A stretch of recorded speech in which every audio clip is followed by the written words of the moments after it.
नमस्कार, मैं हूं अब्दुल और आप देख रहे हैं प्राइम टाइम। महागठबंधन का ऐलान। जी हां, बिहार विधानसभा चुनाव के मद्देनजर महागठबंधन ने अपने उम्मीदवारों की लिस्ट जारी कर दी है। उम्मीदवारों की लिस्ट में 14% मुसलमान हैं। उम्मीदवारों की लिस्ट जारी करते वक्त नीतीश कुमार ने कहा कि इस सूची में समाज के सभी वर्गों को शामिल किया गया है। इस रिपोर्ट में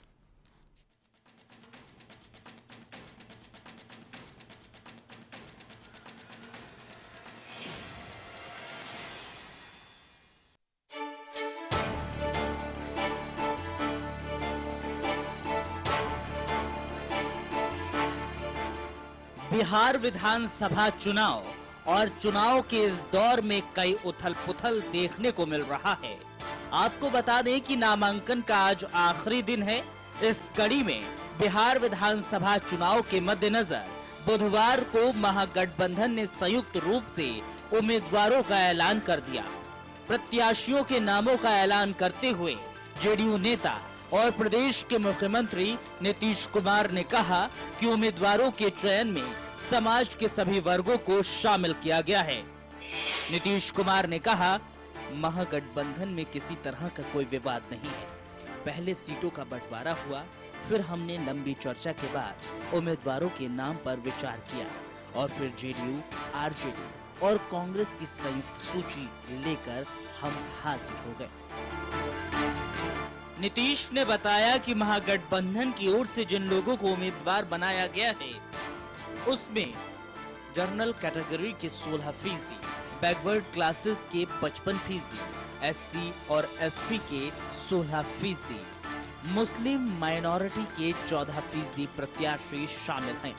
अभी 242 सीटों पर उम्मीदवारों की घोषणा की गई है। महागठबंधन ने 39 सीटों पर जनरल कैटेगरी के उम्मीदवार उतारे हैं, तो वहीं 134 पर बैकवर्ड क्लासेस, 40 पर एससी और एसटी और 33 सीटों पर मुसलमानों को जगह दी गई है।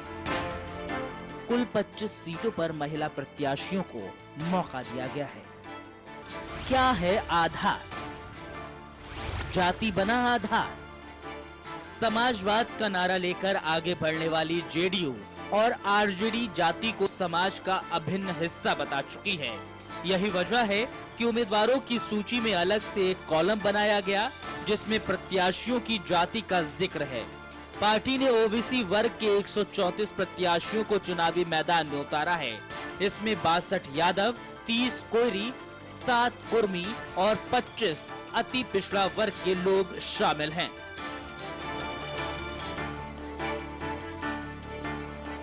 महागठबंधन ने जिन 33 मुसलमानों को उम्मीदवार बनाया है, उसमें 33 पसमानदा हैं। इसके लिए सामान्य वर्ग के 39 उम्मीदवारों में 14 राजपूत, 11 ब्राह्मण, 9 भूमिहार और 5 कायस्थ शामिल हैं।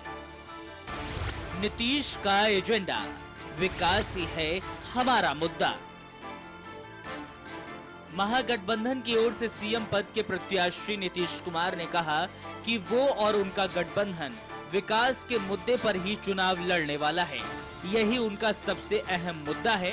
बीजेपी नीति गठबंधन पर प्रहार करते हुए सीएम ने कहा, आप देख रहे होंगे कि बीते कुछ हफ्तों से उनके अंदर खूब खींचातान चल रही है। खैर, ये उनका मुद्दा है, हमारे यहाँ ऐसा नहीं होता है। नीतीश ने बीजेपी पर विभाजन की राजनीति करने का आरोप लगाया। नीतीश ने साधा निशाना, संघ प्रमुख भागवत पर साधा निशाना। राष्ट्रीय स्वयंसेवक संघ के प्रमुख मोहन भागवत के आरक्षण संबंधित बयान पर निशाना साधते हुए नीतीश कुमार ने कहा कि वो संविधान के खिलाफ जाना चाहते हैं। सीएम साहब ने कहा कि वो चाहते हैं कि जो संवैधानिक व्यवस्था है उसे हटाकर एक दूसरी व्यवस्था बनाई जाए। वो चाहते हैं कि कमेटी बने जो तय करे कि किसे आरक्षण दिया जाए और कितने दिनों तक दिया जाए। यानी वो चाहते हैं कि एलर्ट कमेटी बने जो आरक्षण को लेकर नीति बनाए। मतलब है कि सरकार भी इसमें शामिल ना हो। महागठबंधन में सीटों का ऐलान हो चुका है। इधर एनडीए में भी लगभग सभी सीटों का ऐलान हो ही चुका है और महागठबंधन की उम्मीदवारों की सूची में 14% मुसलमान हैं, वहीं राजगीर सीट पर पैंच अभी भी फंसा हुआ नजर आ रहा है और अब देखना ये होगा कि बिहार चुनाव में जनता किस पार्टी को सत्ता का ताज पहनाती है। आशीष परासर के साथ ब्यूरो रिपोर्ट, बल्लभ टीवी।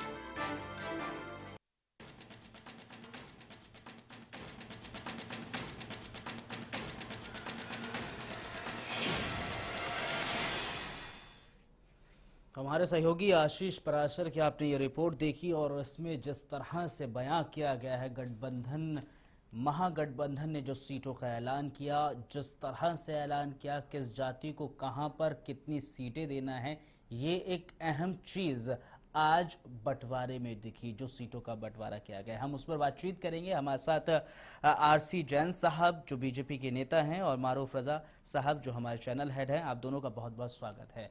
सबसे पहले मारूफ साहब आपसे ही जानना चाहूंगा, आज जो महागठबंधन ने सीटों का ऐलान किया है उस पर आपकी क्या प्रतिक्रिया, किस तरह से आपने उसको देखा?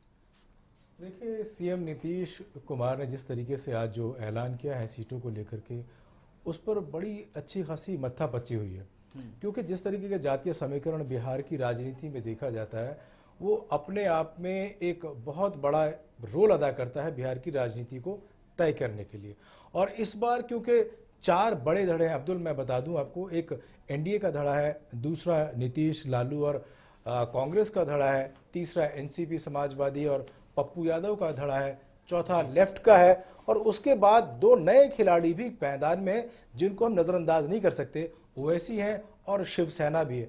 तो इसके चलते सीएम को क्योंकि तीसरी बार हैट्रिक करनी है, इसलिए बड़ी जबरदस्त इसमें जो है मत्थापच्ची करने के बाद ये सीटों का ऐलान किया है और एक एक सीट पर कई मर्तबा सोच विचार किया गया, तब जाकर के ये आंकड़े सामने किए गए ताकि कहीं से भी ऐसी जो है चूक ना हो जाए। आप देखिए कि 242 का आंकड़ा होने के बावजूद एक सीट अभी भी छोड़ी गई है। तो आप समझ सकते हैं कि कितनी पेचीदगियां, कितनी बारीकियां, और उन सबको सामने रख करके ये ऐलान किया गया। बिल्कुल, और ये भी माना जा सकता है रजा साहब कि बिल्कुल आखिरी वक्त पर, क्योंकि आज नामांकन का आखिरी दिन था और आखिरी वक्त पर बिल्कुल ये ऐलान किया गया।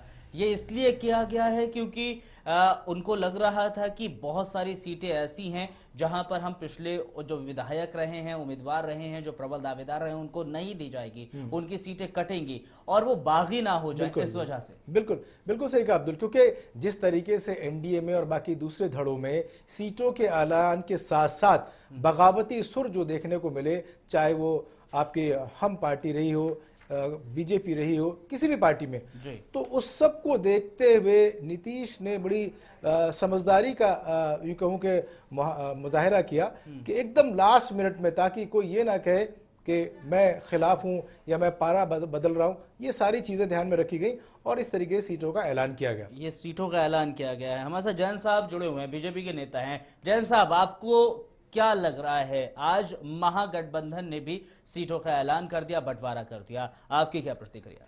नहीं, देखिए, सीटों का ऐलान तो करना ही था कि चुनाव का आज कुछ सीटों पर जो पहले चरण के चुनाव होने जा रहे हैं, हाँ, उसके लिए आज अंतिम दिन था, तो वो तो करना ही था।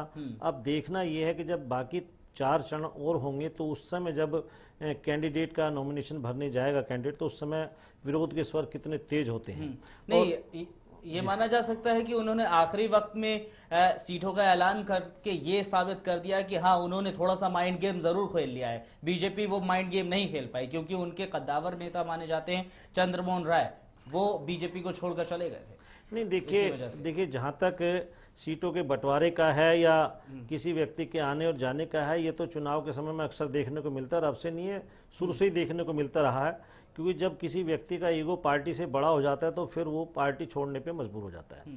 तो ऐसी स्थिति में किसी के आने और जाने से ये सब चीज़ों पे फर्क नहीं पड़ता। हाँ, ये जरूर है कि पार्टी जब सीटों का ऐलान करती है तो सीटों का ऐलान करते हुए वहाँ के समीकरण को भी ध्यान में रखना पड़ता है, वहाँ कौन सीट जीत सकता है ये भी ध्यान में रखना पड़ता है। तो इन सब चीज़ों के बाद में कई चैनल पे इसका चुनाव होता है। ये नहीं कि एक व्यक्ति ने अगर फैसला कर लिया तो सीटों का चुनाव हो गया, बहुत सारे उसके 3 चैनल में उसका चुनाव होता है, उसके बाद फिर पार्लियामेंट्री पार्टी बोर्ड उसका फाइनल फैसला करता है। तो चुनाव का डिक्लेयर हो गया है, सीटों का डिक्लेयर हो गया तो होना ही था। अब देखना यह है कि चूंकि ये जो एक महागठबंधन बना है, ये सभी अपॉर्चुनिस्ट लोग हैं, जो कल तक एक दूसरे के खिलाफ गालियां देते थे, एक दूसरे को बुरा बताते थे, एक दूसरे को राजनीति में गालियां बकते थे, तो आज वो एक गठबंधन जो बना है ये अवसरवादियों का गठबंधन है। नहीं, ये अवसरवादियों का है, लेकिन आपका भी जो एनडीए गठबंधन है, जब आपने भी सीटों का बंटवारा किया तो आपके यहाँ भी बगावती सुर देखने को मिले थे, तो अब उनको भी आप अवसरवादी कहेंगे? आप चंद्रमोहन राय को भी अवसरवादी कहेंगे जो बीजेपी छोड़कर अब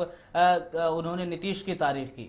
नहीं, देखिए मैंने एक बात आपसे कही कि जब व्यक्ति को ये लगने लगता है कि मेरा कद जो है ना वो पार्टी से बड़ा हो गया है, तो उसको जब उसका परिणाम भुगतना पड़ता है उसको पता चल जाता है कि पार्टी से ही व्यक्ति की पहचान है, व्यक्ति से पार्टी की पहचान नहीं है। तो ऐसी स्थिति में जो ये गठबंधन है, जो मैं अभी बता रहा था आपको कि ये ऐसे लोगों का गठबंधन है कि किसी तरह से बिहार की जनता को फिर बहलाओ फुसलाओ, फिर सत्ता मिलने के बाद फिर उन्हें एक दूसरे के खिलाफ हो जाओ, 36 का आंकड़ा लो। तो इस बार बिहार की जनता ने फैसला कर लिया है कि मोदी जी की आंधी जिस प्रकार से चली है, और अभी मैं देख रहा था कि लालू जी जिस प्रकार से खुद ही सुबह उठते हैं तो मोदी जी का नाम अलापते हैं, किसी चैनल पे जाते हैं तो मोदी जी खुद चिल्लाते हैं, तो इनके दिमाग में हमारी पार्टी के जो नेता है मोदी जी, उनका इतना खौफ दिमाग में बैठ गया है कि सुबह उठते हैं तो मोदी जी, शाम को सोते हैं तो मोदी जी, और हमारी पार्टी का तो खुद ही प्रचार करने में लगा। जैन साहब, मैं आपको रोकना चाहूंगा, शायद एक अपवाद आपकी पार्टी में भी है जी, जो रामविलास पासवान अपनी पूरी राजनीतिक कैरियर में बीजेपी के खिलाफ बोलते रहे और आज आपके साथ हैं, क्या लगता है? नहीं, देखिए जो मांझी, जो जिनकी बात कर रहे हैं जीतन राम मांझी, वो खुद गवर्नमेंट में शामिल थे, मुख्यमंत्री रहे थे। आपने कहा कि जब व्यक्ति की ईगो बढ़ जाती है तो वो अपने आप को कुछ बड़ा समझने लग जाता है, जबकि पार्टी ज्यादा अहमियत रखती है, व्यक्ति नहीं। तो वो तो पूरा का पूरा सरकार का धड़ा छोड़ करके आपके पास आ गए। रामविलास पासवान अपनी पूरी नीति और कार्यक्रम छोड़ करके आपके पास आ गए। उपेंद्र कुशवाहा, वो जो रोज अपनी अहम को लेकर के, अपनी मैं को लेकर के आपके सामने खड़े हो गए। जीतन राम मांझी हमेशा प्रेस कॉन्फ्रेंस में खुलेआम बोलते नजर आ रहे हैं कि मुझे जितनी कम सीटें दी जाएंगी उतना आपको नुकसान होगा। नहीं, देखिए जहां तक जीतन राम मांझी की बात है जी, एक महादलित नेता के साथ जिस प्रकार से नीतीश ने व्यवहार किया जी, जिस प्रकार से पूरे बिहार में उनको अपमानित किया गया जी, उसका मैं समझता हूं कि बिहार की जनता इस बार नीतीश कुमार से बदला लेगी। जैन साहब, आपने कौन सा सम्मान किया? पासवान से ज्यादा बड़े कद के वो नेता मुख्यमंत्री रहे और उनका आपका वोट प्रतिशत देख लीजिए कितना ज्यादा है। आपने तो पासवान साहब से कहीं कम उनको सीटें दी हैं। नहीं, ऐसी बात नहीं है। देखिए, जरूरी नहीं है सीटें कम बढ़ती हैं। कल पार्टी चुनाव जीत करके आती है तो उस समय जो कद है उसके हिसाब से उनको सम्मान दिया जा सकता है, अगर वो विरोध ना जताते। नहीं, ऐसी बात नहीं है। देखिए, जहां तक पार्टी में सीटों का सवाल है कि सीटें कम दी गई हैं, ज़्यादा दी गई हैं, वो तो हर पार्टी का नेता लास्ट मोमेंट तक ये प्रयास करता है कि मैं जितनी ज़्यादा सीट ले सकूँ वो अच्छा है। और जहाँ तक आपने कहा भाई नीतीश जी को, उनको अपना मांझी जी को, तो कल जब पार्टी सत्ता में आएगी तो मैं समझता हूं कि उनको विशेष प्रकार का इसका लाभ मिलने वाला है। और जहां तक पासवान जी की बात है, राजनीति और राजनीति में कल का कोई मायने नहीं होता। कल क्या होगा पता नहीं, सीट जीतने के बाद कौन किस पाले में जाएगा, कौन किस धड़े में जाएगा, कल कौन डिमांड क्या करेगा, ये सारी चीजें कल की जो है वो बिल्कुल एक काल्पनिक है। हम तो आज को लेकर के चल रहे हैं और आज ये साफ दिख रहा है कि आपने मांझी जी को कहीं नीचे और पासवान जी को कहीं ऊपर रख लिया, और दोनों के दोनों आपके अपवाद हैं। ठीक है, राजनीति में आपको अपनी सत्ता का जो एक साधना है उसके लिए आपने इन लोगों को साथ ले लिया है और आप आगे बढ़ रहे हैं, लेकिन आपको लगता नहीं कि जो आने वाली जो डगर है वो और भी ज्यादा मुश्किल होगी? नहीं, देखिए जहां तक पासवान जी की आप बात कर रहे हैं, अगर सुबह का भोला हुआ शाम को घर वापस आ जाए तो मैं समझता हूं कि उसको भोला हुआ नहीं कहते हैं। पासवान जी ने भारतीय जनता पार्टी की नीतियों में अपनी पूरी आस्था व्यक्त की है और वो आज पार्टी के साथ पूरी तरह से मिलकर के चल रहे हैं। पार्टी की नीतियों में उनका पूरा विश्वास है। तो ऐसी स्थिति में ये कह देना कि पासवान जी को वजन ज्यादा देना या मांझी जी को वजन ज़्यादा देना, देखिए मांझी जी को तो आप ये मान के चलेगा कि जिस प्रकार से उनको दूध में मक्खी की तरह निकाल कर एक तरफ कर दिया गया था बिहार की राजनीति से, ऐसी स्थिति में भारतीय जनता पार्टी ने उनको गले लगाया, उनको जितना सम्मान दिया है, मैं समझता हूँ इतना सम्मान आज तक बिहार में उन्हें कभी मिला नहीं। उसमें भारतीय जनता पार्टी का अपना कोई लाभ नहीं है? नहीं, अपना लाभ इसलिए नहीं कि भारतीय जनता पार्टी किसी पार्टी विशेष की या समाज विशेष की पार्टी नहीं है। इसमें हर उस व्यक्ति को सम्मान मिलता है जो सम्मान का हकदार है। तो इसलिए ऐसा कह देना कि भाई भारतीय जनता पार्टी को, हम हर तबके के लोगों को भारतीय जनता पार्टी साथ लेके चलती है, उनको बराबर का सम्मान देती है। तो ऐसी स्थिति में जब चुनाव लड़ा जाता है उसमें लाभ हानि नहीं देखी जाती, उसमें ये देखा जाता है कि हमारी पार्टी की जो नीतियां हैं उस नीतियों को जनता के बीच में ले जाकर के स्वीकार्य कराना, उनको स्वीकार कराना। तो ऐसी स्थिति में ये आपका पॉलिटिकल एनालिसिस हो सकता है कि उसको वजन ज्यादा मिला, उसको कम मिला, ऐसी बात नहीं है। मांझी जी हमारे बहुत ही सम्मानित नेता हैं और जिस प्रकार से खुद मोदी जी ने उनको बुला करके, अमित शाह जी ने बुला करके उनको सम्मान दिया है, तो मैं समझता हूं कि इसमें किसी भी प्रकार की कोई कोताही कहीं बरती नहीं गई है। जी नहीं, तो यहाँ पर एक सवाल ये भी उठ रहा है रजा साहब, जिस तरह से मांझी और पासवान की बात हो रही है, मांझी पासवान के बीच तकरार भी हुई, लेकिन हम महागठबंधन की बात करते हैं जिसने आज सीटों का ऐलान किया। वहां अगर हम देखते हैं उसमें तेज प्रताप यादव को और साथ साथ तेजस्वी यादव को चुनावी मैदान में उतारा जा रहा है। क्या ये माना जा सकता है, क्योंकि तेजस्वी यादव को उस सीट पर चुनाव लड़ाया जा रहा है जहां पर पिछली बार राबड़ी देवी ने हार का मुंह देखा था, तो ऐसे में क्या लालू प्रसाद यादव अपने बेटों की जो एंट्री कर रहे हैं वो क्या सही सीट से कर रहे हैं या फिर गलत सीट से कर रहे हैं, क्या माना जा सकता है रजा साहब? देखिए, पहली बात तो ये कहना कि सही कर रहे हैं या गलत कर रहे हैं, ये 8 नवंबर के दिन जब जनता पहुंचेगी और अपने अधिकार का उपयोग करेगी तो वो बता देगी कि लालू जी का ये फैसला सही था या गलत था। लेकिन इसमें एक बड़ा इंटरेस्टिंग जो पहलू छुपा हुआ है अब्दुल, वो ये है कि आज जो हर व्यक्ति, चाहे पासवान को देखिए, उन्होंने अपने बेटे को आगे कर रखा है। तो ये एक परंपरा जो है जो अपने वंश को आगे चलाने की, बढ़ाने की, उसकी दौड़ जो है वो लगी हुई है। तो कहीं ना कहीं वो चाहते हैं कि मेरे रहते हुए मेरा जो बेटा है वो पॉलिटिक्स में अपने आप को खड़ा कर पाए, अपना वजूद जमा पाए। तो उस वजूद की तलाश में लालू जी लगे। हालांकि राबड़ी जी खुद हारी थी वहां से, आपने बिल्कुल सही कहा, लेकिन चुनाव क्योंकि लड़ाई से ले जाता है कि एक व्यक्ति हारेगा और एक जीतेगा, तो हो सकता है लालू जी ने इस बार समीकरण कुछ ज्यादा बेहतर कर लिया और इसलिए उनको उम्मीद होगी कि इस बार शायद उनका बेटा उस सीट से वही चीज एक जानना चाह रहे हैं कि जो दाव खेला है लालू ने, क्योंकि माना जा रहा है कि लालू प्रसाद यादव की एक तरह से साख का सवाल है ये चुनाव, और खासकर उनके बेटों के लिए भी क्योंकि वो एंट्री कर रहे हैं। ऐसे में लालू का राघोपुर से तेजस्वी को उतारना किस मायने में हम सही मान सकते हैं? क्या ये दांव उनका सटीक बैठ रहा है? देखिए, जैसे मैंने कहा, क्योंकि लालू यादव जो है एक बहुत परिपक्व जो है राजनीतिक है, उनको मालूम है कि कहाँ पे क्या करना है, कहाँ पे क्या बोलना है, तो इसलिए उन्होंने कुछ सोच समझ के ये सारी चीजें की हैं। और जाहिर सी बात है कि एक बैकग्राउंड तो उनका वहां रहा ही है।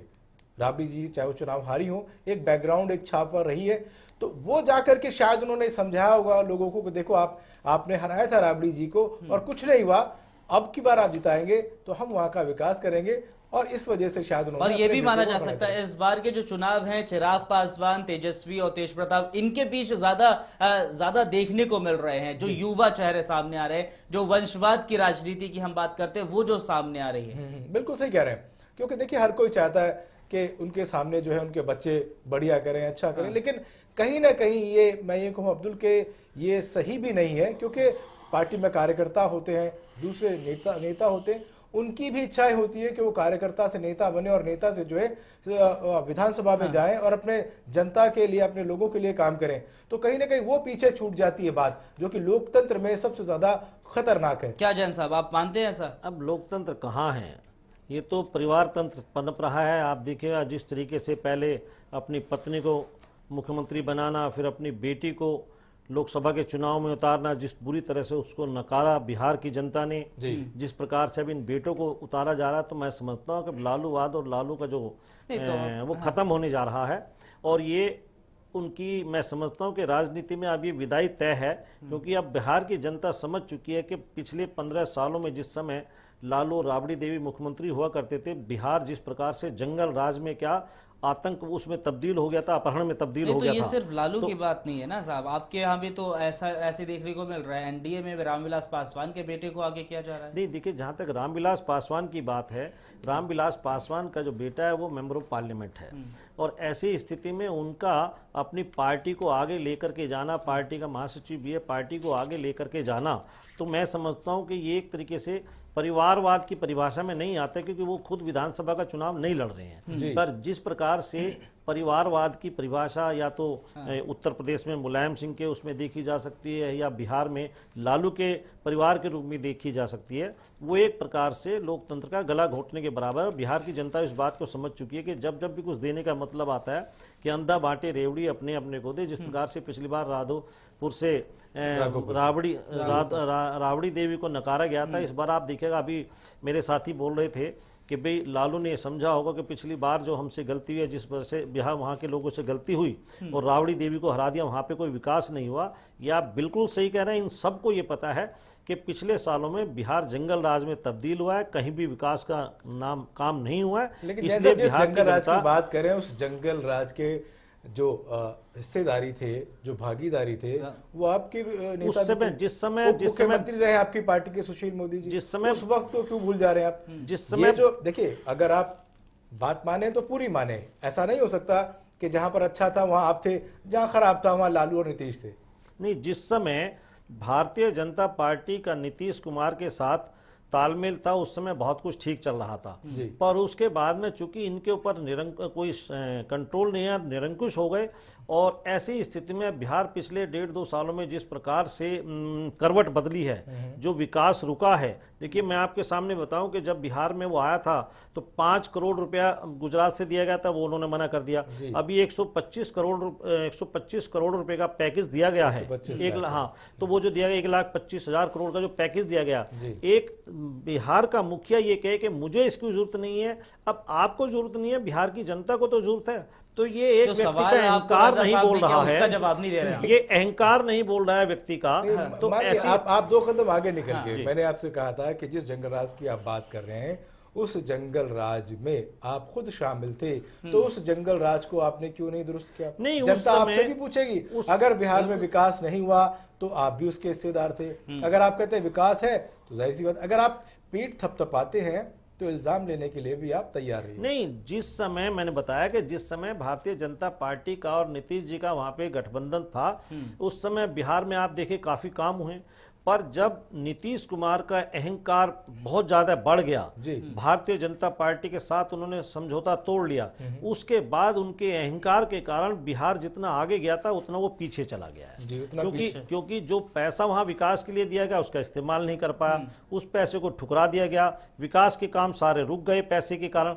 ऐसी स्थिति में सिर्फ ये रहा कि मोदी जी जो उनके किसी समय सहयोगी हुआ करते थे कि किस तरीके से उनको नीचे डाउन किया जाए, जिस प्रकार से उन्होंने देश को एक विकास की गति दिया, उसमें किस प्रकार से वादा पैदा की जाए। तो ये सारी चीजें जो हैं, ऐसा क्यों कहा करते थे कि नीतीश कुमार जो हैं वो एक बहुत अच्छे नेतृत्व वाले हैं, मुख्यमंत्री एक बहुत अच्छा नेतृत्व करते हैं, तो ऐसा क्यों कहा करते थे? वो उस समय था ना जब दोनों का गठबंधन था और पटरी विकास की गाड़ी जो ना वो पटरी पर थी। पर जैसे ही वो गठबंधन टूटा, ये अहंकारी हो गए, ये सब कुछ फैसले खुद लेने लगे।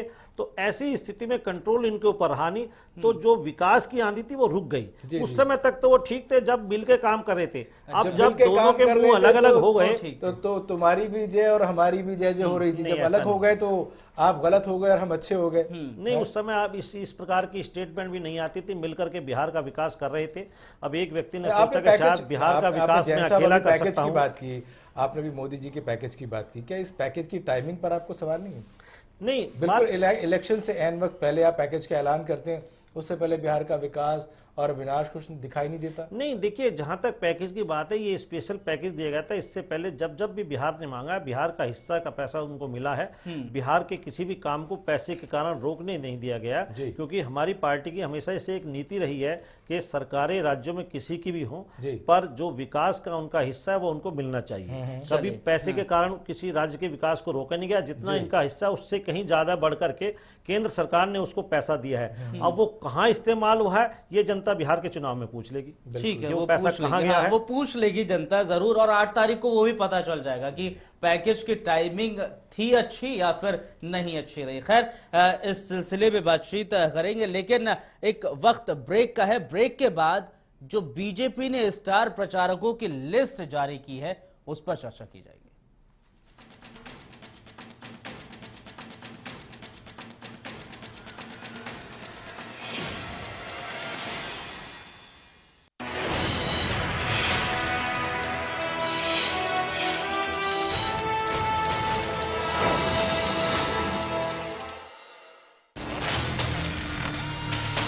संसद की बात हो या चुनावी बिसात, सरकार की नीतियां हो या हो देश का विकास, आपसे जुड़े हर मुद्दे दिखाएंगे हम सिर्फ वल्लभ टीवी पर।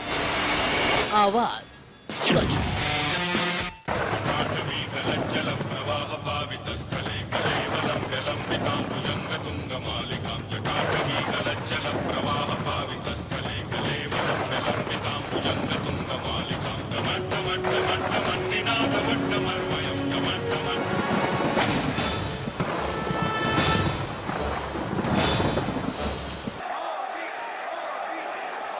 विद्यार्थी परिषद का लड़का आगे बढ़ के मोदी मोदी मोदी। बिहार की जंग, क्या फिर चलेगा मोदी का जादू या लालू नीतीश मारेंगे बाजी? चुनावी समर में दिग्गजों ने झोंक दी है ताकत। किसकी होगी जीत, किसकी होगी मार? बिहार के चुनाव से हर खबर पर हमारी पैनी नजर सिर्फ वल्लभ टीवी पर। आवाज सच की।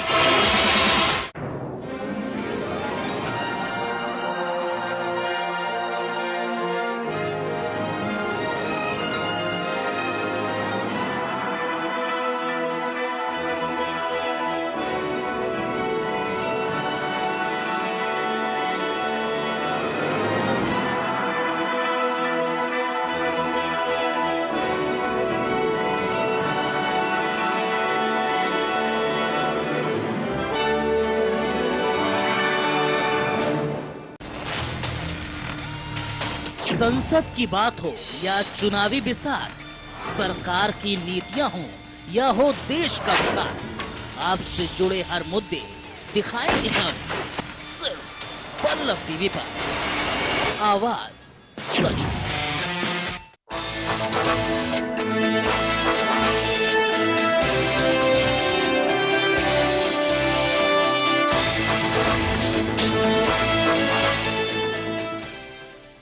तो बीजेपी के सितारे सामने आ गए हैं। बिहार चुनाव को लेकर आज बीजेपी ने अपने स्टार प्रचारकों की लिस्ट जारी कर दी और एक अहम चीज, चौंकाने वाली बात यह है कि मुरली मनोहर जोशी, लाल कृष्ण आडवाणी और साथ ही साथ शत्रुघ्न सिन्हा इस लिस्ट में शामिल हैं।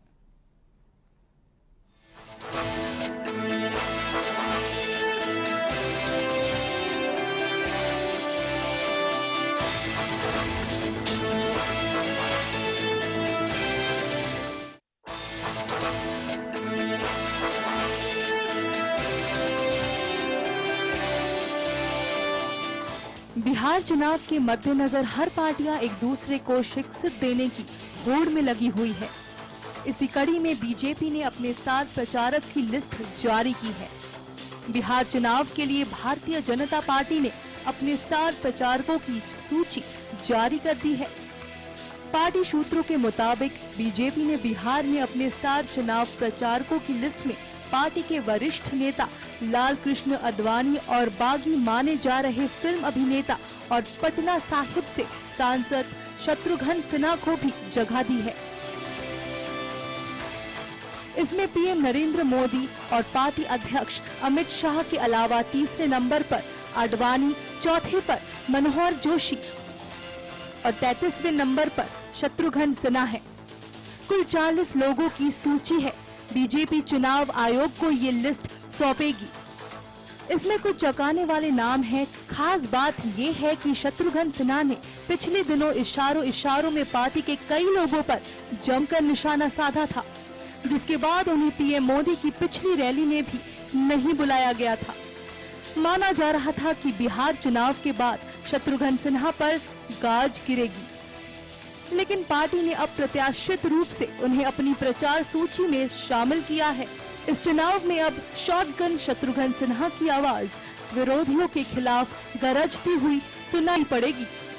इसके अलावा पार्टी ने हाशिए पर चल रहे पार्टी के वरिष्ठ नेता मुरली मनोहर जोशी को भी स्टार प्रचारकों की लिस्ट में जगह मिली है। जोशी ने भी कुछ मौकों पर सरकार की नीतियों पर असहमति जाहिर की है। परिवहन मंत्री नितिन गडकरी की योजना पर भी जोशी ने सवाल उठाए थे। बिहार विधानसभा चुनाव के लिए भारतीय जनता पार्टी ने स्टार कैंपेनर्स की लिस्ट जारी कर दी है। लिस्ट में सबसे ऊपर प्रधानमंत्री नरेंद्र मोदी का नाम है। लिस्ट में चौंकाने वाला नाम पटना साहिब से बीजेपी सांसद शत्रुघ्न सिन्हा का है। वह लंबे समय से पार्टी से नाराज चल रहे हैं। बीजेपी के सीनियर लीडर लाल कृष्ण आडवाणी और मुरली मनोहर जोशी भी स्टार कैंपेनर के रूप में बिहार में जनसभाएं करेंगे। बता दें कि ऐसी खबरें आई थी कि सिन्हा के अलावा आडवाणी और जोशी जैसे नेताओं को स्टार प्रचारक की लिस्ट में नहीं रखा जाएगा। स्टार प्रचारक की लिस्ट: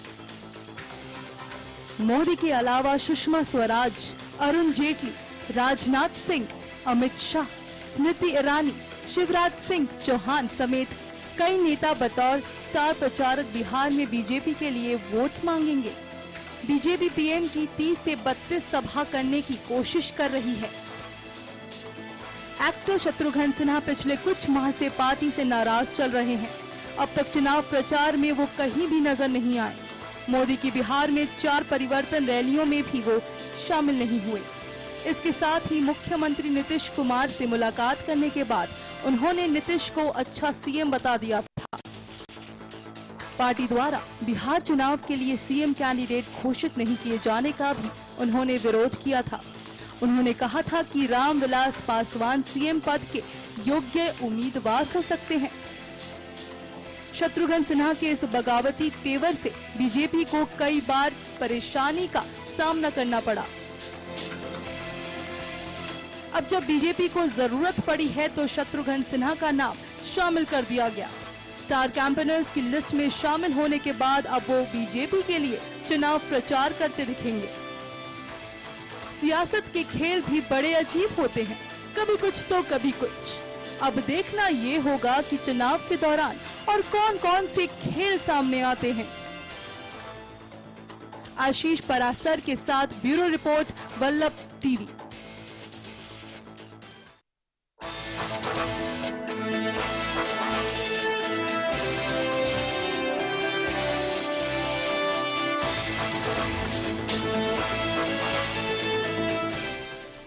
बिल्कुल सही बात है। सियासत के खेल में कब क्या हो कुछ पता नहीं है और कब कौन सा दाव मारे वो भी समझ से परे है। खैर, अब बीजेपी ने शत्रुघ्न सिन्हा को भी स्टार प्रचारक की लिस्ट में शामिल किया है। आप जानते ही हैं आखिर क्यों शामिल किया गया है, क्या वजह हैं। जैन साहब से ही जरूर जानने की कोशिश करेंगे। जैन साहब, शत्रुघ्न सिन्हा जो बगावती सुर अख्तियार किए हुए थे बीजेपी के खिलाफ, उनको ही स्टार प्रचारक के रूप में आपने शामिल किया है। क्या माना जाए कि वोट के लिए कुछ भी करेगा? नहीं, ऐसा नहीं है। पार्टी में हमारी लोकतांत्रिक व्यवस्था पूरी तरह से कायम है। हर व्यक्ति को अपनी व्यक्तिगत इच्छा, व्यक्तिगत राय रखने का अधिकार है। और जब पार्टी चुनाव में जाती है तो सब लोग एक साथ मिलकर के पार्टी को जिताने का प्रयास करते हैं। ऐसी बात नहीं है कि शत्रुघ्न सिन्हा जी एक सम्मानित नेता है, पार्टी के मंत्री रजा साहब की मुस्कुराहट कुछ कहने वाली है आपसे। ऐसी स्थिति जैन में साहब शायद भूल गए वो बुजुर्ग नेताओं के नाम भी, शायद मैं उनको गिना दूं, याद आ जाए। लाल कृष्ण आडवाणी, मुरली मनोहर जोशी, यशवंत सिन्हा, जसवंत सिंह, इन लोगों को कहीं ना कहीं मुझे लगता है कि शायद कहीं आपने बैकडोर्स के रास्ते से निकाल करके बाहर से लॉक करके रख दिया था कि अब आप आराम फरमाइए, आपके पास करने के लिए कुछ नहीं है और हमें आपके पास कराने के लिए कुछ नहीं है। ये अचानक ये जो पिटारा खोला है, मुझे लगता है बीजेपी अब्दुल कहीं ना कहीं ये सोच रही है कि कोई भी ऐसा तीर वो तरकश में ना रह जाए और जिसका बाद में अफसोस या मलाल हो कि हमें झेलना पड़ रहा है। कहीं ना कहीं इसका नेगेटिव असर जाता है जनता पर कि आडवाणी साहब को क्यों भूल गए, जोशी साहब को क्यों भूल गए और सिन्हा साहब को क्यों भूल गए, शायद इसी वजह से। क्या जान? नहीं, ऐसा नहीं है। देखिए, जब आदमी चुनाव में जाता है तो अपने जितने भी अस्त्र शस्त्र है वो सबका इस्तेमाल करते हैं। और वो हमारे सम्मानित नेता हैं। आडवाणी जी पार्टी के बहुत ही सम्मानित नेता हैं। मुरली मनोहर जोशी जी हमारे सम्मानित नेता है और आज भी उनका जिस प्रकार से पार्टी में कद है, जिस प्रकार से उनका सम्मान है, उसको भुलाया नहीं जा सकता। और ऐसी स्थिति में अगर इस प्रकार से हमारे जो कद्दावर नेता है वो पार्टी को जिताने के लिए, पार्टी के अगर उसमें स्टार कैंपेन है तो ये तो पार्टी के लिए बड़े सौभाग्य की बात है। उनका तो कद आपने कहीं का कहीं नहीं कम कर दिया। वो तो कदर ना रहा, ना कोई पद उनके पास रहा, ना वो कहीं आपके साथ किसी सिलेक्शन में है, ना किसी इलेक्शन में है, ना किसी मशवरे में है। अब आपको पता नहीं शायद कहां से ये समझ में आ गया कि नहीं इनको भी ले लो, क्या याद आ गया? नहीं, देखिए ऐसा है पार्टी एक बहुत बड़ी पार्टी है, समुद्र के समान एक पार्टी है। पार्टी का समय समय पर किस प्रकार से अपने नेताओं का, सीनियर नेताओं का, कद्दावर नेताओं का, अपने स्टार कैंपेन का किस तरीके से बेहतर उपयोग किया जा सकता है, वो पार्टी तय करती है। वाकई समुद्र की तरह पार्टी है कि जो बड़ा नेता होता है उसको समुद्र में डालेंगे, जब जरूरत होगी फिर निकाल लेंगे। नहीं, ऐसी बात नहीं है। आज भी जब पार्टी की नीति निर्धारित होती है तो आज भी हमारे अडवाणी जी हैं, चाहे मुरली मनोहर जोशी हैं, उसकी नीति निर्धारण समिति में वो हैं और बराबर उनको सम्मान दिया जाता है। हर पार्टी का नेता आज उनके सामने नतमस्तक है, ऐसी बात नहीं है। ये है कि जब चुनाव का मौका आता है तो प्रयास किया जाता है कि हर व्यक्ति का बेहतर से बेहतर इस्तेमाल करके पार्टी को लिस्ट में शामिल कर लिया। उस वक्त कहां थे अडवाणी और जोशी साहब? जब आप रैलियां कर रहे थे तब भी नदारद दिखे थे रैलियों से, और जब आप कोई भी सिलेक्शन कमेटी की बैठक होती है उसमें कभी आपका बयान देते हुए दिख जाए अडवाणी या फिर जोशी साहब, वहां पर भी नदारद रहती? नहीं, देखिए मैंने अभी आपको बताया ना कि अब चूंकि चुनाव का मौका, चुनाव एक समर के समान लड़ा जाता है जिसमें हर प्रकार से प्रयास ये किया जाता है कि पार्टी को जिताया जाए, पार्टी के कैंडिडेट को जिताया जाए। था दिल्ली विधानसभा का भी चुनाव था, वहां पर भी कहीं नजर नहीं आए। बिहार के चुनाव में ऐसी क्या बात थी?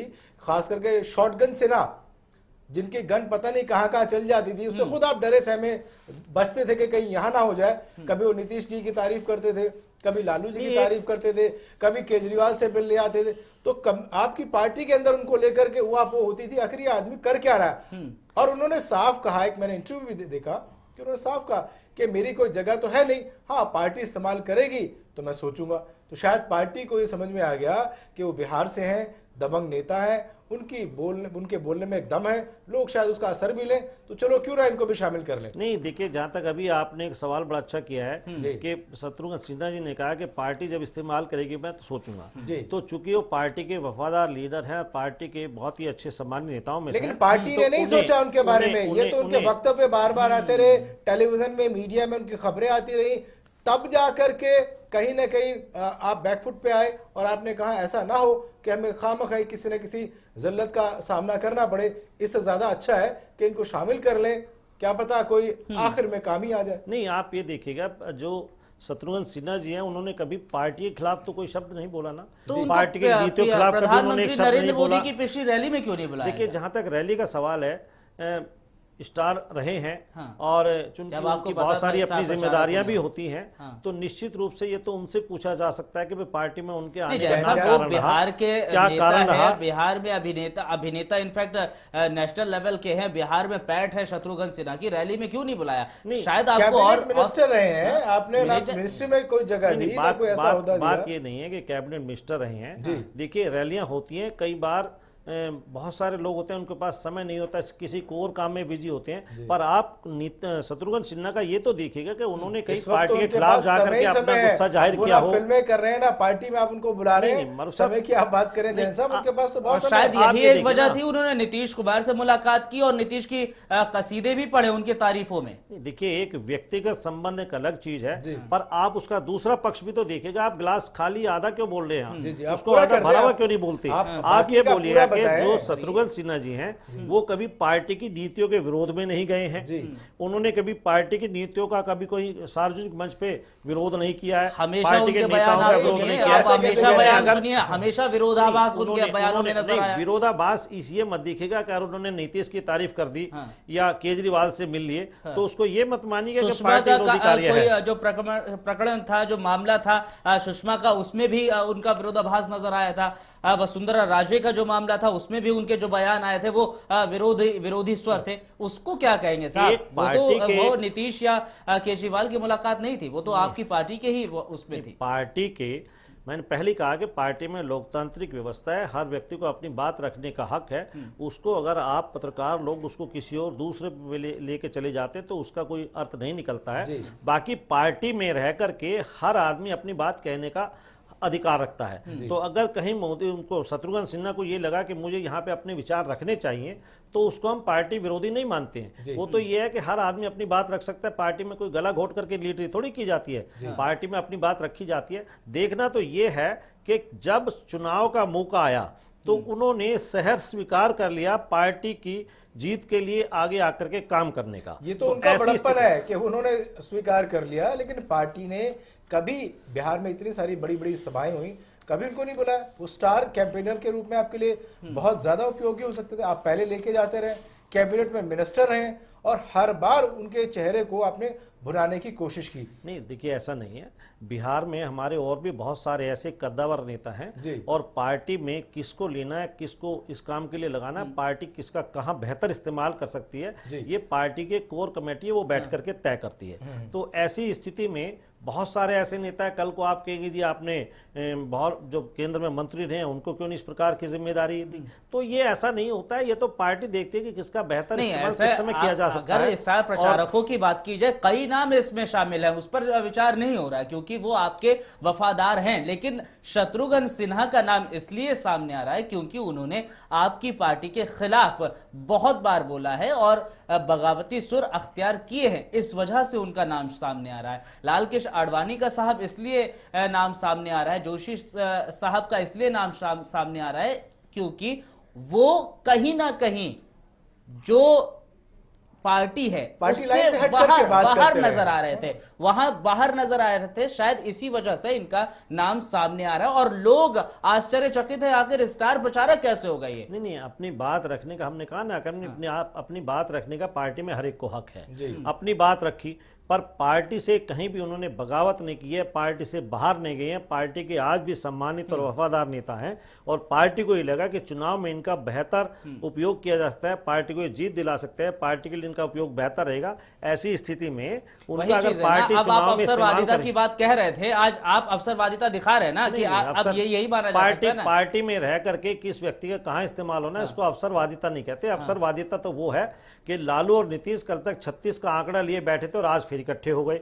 कल तक जिस कांग्रेस को ये जी भर के गालियां देते थे नीतीश कुमार, आज उन्हीं को जो है ना अपने मंच पे बुला रहे हैं। फिर भी अलग और अलग किस दो प्रकार से पॉलिटिकल उनका अपमान पार्टीज कर रहे हैं, हैं। लेकिन ये तो आपके अपने घर में बैठे व्यक्ति की बात है। उसको आपने सीटों के सिलेक्शन पे नहीं पूछा, उससे पहले जितनी सभाएं हुई वहां कभी आपने पूछा, अचानक आपने उनको स्टार प्रचारक की लिस्ट में नाम डाल दिया। अभी आपने ये कहा कि उनको सीटों के सिलेक्शन में नहीं पूछा, तो क्या आपको कहीं ऐसा सुनने को मिला कि शत्रुघ्न सिन्हा जी ने अपनी सीटों के बंटवारे में कहीं नाराजगी जाहिर की हो? तो ये तो पार्टी के लोग बेहतर तरीके से नाराजगी खुशी का मामला ही नहीं है। ऐसा नहीं है। पार्टी की ये नीतियां होती हैं कि जब नहीं तो इनके नीचे कितने विधानसभा क्षेत्र आते हैं, माना तो ये भी जा रहा था जैन साहब की शत्रुघ्न सिन्हा बाहर भी जा सकते हैं। नहीं देखिए, ऐसा है, इसको इस रूप में ना ले। पार्टी ने उनको सम्मान दिया है, पार्टी के मजबूत नेता हैं वो, और पार्टी को उनसे बहुत सारी उम्मीद है, उन्हें पार्टी से बहुत सारी उम्मीद है। तो ऐसी स्थिति में इस प्रकार से ये कह देना कि पार्टी के खिलाफ जा सकते हैं, मैं नहीं मानता। प्रधानमंत्री नरेंद्र मोदी सिन्हा जी थे जिस समय इनको केंद्र में मंत्री भी बनाया गया था। तो ऐसी बात नहीं है कि शत्रुघ्न सिन्हा जी किसी प्रकार से नाराज थे या लाल कृष्ण आडवाणी जी को कोई सम्मान नहीं दिया गया या मुरली मनोहर जोशी जी को सम्मान नहीं दिया गया। आडवाणी साहब और जोशी साहब की आप सम्मान की बात कर रहे हैं, सिर्फ आपने मार्गदर्शक लिस्ट में उनको शामिल कर दिया, वहां पर डाल दिया सिर्फ, और आप कह रहे हैं सम्मान की बात। मोदी साहब कहते हैं युवा ब्रिगेड को खड़ा करना है, इसी वजह से आपने सिर्फ दर्शक बना दिया उनको। नहीं देखिए, चौराहे पे एक व्यक्ति खड़ा है और उसको ये समझ नहीं आ रहा कि मुझे कहाँ जाना है, ऐसी स्थिति में उसे एक मार्गदर्शक बनकर के और मार्ग दिखा दे, तो इससे सहमति लेते हैं आप, उनसे कितनी बातचीत की जाती है? ये भी बड़ा सवाल है ना कि माना यह जाता है जो विरोधी हैं, विपक्षी हैं, वो यही कहते हैं सिर्फ नरेंद्र मोदी की चलती है और मार्गदर्शक सिर्फ बना दिया है, बातचीत जो है वो सिर्फ नरेंद्र मोदी की मानी जाती है। नहीं, ऐसा नहीं है। ये इस प्रकार के मिथ्या आरोप है। हमारी पार्टी में पूरी तरह से लोकतांत्रिक व्यवस्था है, हर आदमी को उसके हिसाब से पूरा सम्मान दिया जाता है। आडवाणी जी आज भी हमारे सम्मानित नेता है, कद्दावर नेता है, और किसी भी आप उसमें देखिएगा कोई भी पार्टी का वो निकलता है मैनिफेस्टो वगैरह या कोई भी चीज़ निकलते हैं, उनमें उनको बराबर सम्मान दिया जाता है। तो ये कह देना, और पार्टी बेहतर जानती है कि चुनाव में इसके समय में किस प्रकार से रणनीति बनानी है, किस प्रकार से चुनाव को जीता जा सकता है। तो ऐसी स्थिति में ये सब प्रकार के आरोप तो चुनाव जब लगते हैं तो कहा जाता है। बाकी कहीं से भी आपको विरोध का स्वर ऐसा नहीं सुनाई दिया होगा कि आडवाणी जी ने विरोध किया है या शत्रुघ्न सिन्हा जी ने विरोध किया है या मुरली मनोहर जोशी ने, क्योंकि ये पार्टी के वो लोग हैं जिन्होंने पार्टी को खड़ा किया है, पार्टी को यहाँ तक पहुँचाया है, जिन्होंने पार्टी को अपना खून देकर के, पसीना देकर के सींचा है। सही आप कह रहे हैं, ये वही लोग हैं जिन्होंने पार्टी को सींचा है, लेकिन जब पार्टी को सींचने के बाद वो ओहदा ना मिले तो आप भी जानते हैं जैन साहब क्या होता है, शायद आज इनके साथ यही हुआ है। नहीं, और नहीं, इसीलिए ये खफा नजर आ रहे हैं। नहीं, खफा कहीं नहीं है, खफा कहीं नहीं है। हमारे बुजुर्ग नेता हैं, पार्टी के बहुत ही सीनियर और वरिष्ठ नेता है, उनका सम्मान उसी प्रकार से बरकरार है जिस तरह से परिवार में अपने पिता का सम्मान बरकरार होता है, बाबा दादा का सम्मान होता है, इसलिए ऐसा कह देना वो आज भी पार्टी के लिए सबके ठीक है, आपने बड़ा नेता है। सम्मान कर लिया और सम्मान करने का आपका तरीका भी बहुत बहुत बहुत खूब है कि इस तरीके से आप सम्मान करते हैं अपने वरिष्ठ नेताओं का। लेकिन अब चलते चलते ये जरा बता दें कि इतनी बड़ी जो आपकी जंबो जेट जो पूरी की पूरी गठबंधन है, एनडीए है, उसमें आखिर में जो चेहरा है जिसके लिए सारी कवायद हो रही है, जद्दोजहद हो रही है, ये स्टार कैंपेनर्स की लिस्ट निकाली जा रही है, क्या लगता है वो चेहरा कौन सा है जिसको आप एज सीएम जो है मुख्यमंत्री की कुर्सी पर बिहार में बैठाने जा रहे हैं? देखिए, पार्टी के जो भी विधायक जीत कर के आएंगे, सर्वसम्मति से जो भी नेता वो चुनेंगे, वो पार्टी का मुख्यमंत्री होगा। ये हमारे अमित शाह जी ने पहले भी कहा और आज भी उन्होंने कहा है कि जो विधायक चुन करके आएंगे वो फैसला करेंगे कि किसको मुख्यमंत्री बनाना है, क्योंकि हमारी पार्टी में बहुत सारे ऐसे लोग जो मुख्यमंत्री के जो दावेदार हैं मुख्यमंत्री के लिए जिनका कद है, तो इसलिए ये फैसला पार्टी ने इस बार चुने हुए विधायकों के ऊपर छोड़ दिया। इस बार नहीं हर बार वैसे लोकतांत्रिक तरीका यही है कि पार्टी का चेहरा सिर्फ एक होता है, पार्टी का अध्यक्ष या पार्टी का मुखिया या वो। तो ऐसी स्थिति में जो भी विधायक, लोकतांत्रिक व्यवस्था ये कहती है कि जो विधायक भूल गए इस बात को, यही शायद भूल गया इस बात को। नहीं, दिल्ली की देखिए, दिल्ली की जहां तक बात है, दिल्ली में एक बहरूपिया जो है वो जिस प्रकार से लोगों को बहका रहा था, जिस प्रकार से वो सब्ज बाग दिखा रहा था, उसने इतना बहका दिया कि आपका पूरा सुपड़ा ही साफ कर दिया। नहीं, सुपड़ा साफ नहीं हुआ, सुपड़ा साफ नहीं हुआ है। उस व्यक्ति के बहकावे में आकर के लोगों ने गलती नहीं करना चाहते, वो गलती की है। दिल्ली के लोगों को अब ये लगने लगा है कि हमने तो बड़ी गलती की थी। आपने गलती करी नहीं, दिल्ली में, इसलिए आप सहमे हुए, पार्टी इसलिए बिहार में उस इतिहास को दोबारा नहीं दोहराना चाहते। नहीं, पार्टी ने कभी गलती नहीं की है। मैंने ये बताया कि पार्टी में हमारे जिनको हमने सीएम प्रोजेक्ट किया था, एक बहुत ही सम्मानित, कद्दावर और एक ईमानदार चेहरा हमने पेश किया था, पर जो सामने वाला व्यक्ति था उसने इस प्रकार का आडंबर लोगों के सामने रख दिया।